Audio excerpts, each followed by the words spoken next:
మీద మధ్యలో నలుగురు పోలీసులు ఇంటికి రావడం జరిగింది. అయితే కింద నుంచి అప్రూవల్ అడిగితే మాకు తెలియని పర్సన్స్ కాబట్టి అది అప్రూవల్ రిజెక్ట్ చేశాము. తర్వాత డైరెక్ట్ సెక్యూరిటీని తీసుకుని నలుగురు పోలీసులు ఇంటికి వచ్చేసి కూర్చున్నారు. తర్వాత మేము మీ మీద కేసు కంప్లైంట్ వచ్చింది, సో కంప్లైంట్కి మీకు ఇన్ఫార్మ్ చేయడానికి వచ్చామని చెప్పేసి మొదట చెప్పడం జరిగింది. చెప్పిన తర్వాత రిటర్న్గా స్టేట్మెంట్ వివరణ అంతా తీసుకున్నారు. మీరు ఎక్స్లో పోస్ట్ చేశారు కదా ఒక సిఐ గురించి, అందుకని చెప్పేసి మీ మీద కంప్లైంట్ వచ్చిందని చెప్పారు. తర్వాత నోటీస్ ఇవ్వడానికి వచ్చామన్నారు. నోటీస్ ఇవ్వడానికి వచ్చామని చెప్పిన తర్వాత నాకైతే నోటీసులు చూపించలేదు, అండ్ మోరోవర్ మా హస్బెండ్కి కూడా నోటీసులు చూపించలేదు. అది హార్డ్ కాపీ చూపించలేదు, అలాగే డిజిటల్ కాపీ కానీ ఏది చూపించలేదు. చూపించకుండా వివరణ తీసుకుంటున్నామని చెప్పి స్టేట్మెంట్ రాయించుకొని సంతకం కూడా పెట్టించుకున్నారు.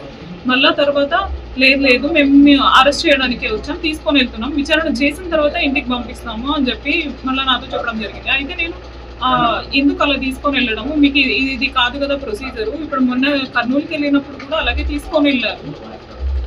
అది అప్పుడు 3 days టైం ఇచ్చారు, ఇలాగే నోటీసులు ఇచ్చి అని అడగడం జరిగింది. అయితే అలా అది వేరు ప్రొసీజర్, ఇది వేరు, మేము తీసుకొని వెళ్తున్నాము అని చెప్పి ఇంకొక పేరు బట్టలు కూడా తీసుకొని రండి, మీకు టైం పడుతుంది చాలా అని చెప్పేటప్పటికి నిజంగా మాకు ఇంట్లో టెన్షన్ వచ్చింది. అప్పటి వరకు కూడా నా ఫోను, మా హస్బెండ్ ఫోన్, ఇద్దరు ఫోన్లు వాళ్ళ దగ్గరనే ఉన్నాయి, సిఏ గారి దగ్గర.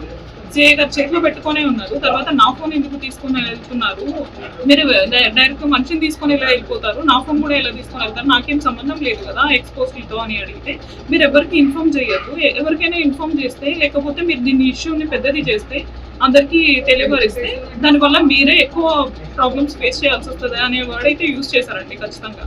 అది ఎలా మనుషుల్ని బెదిరించినట్టు అనిపిస్తుంది కదా, మాకు భయం వేస్తుంది కదా ఇంట్లో.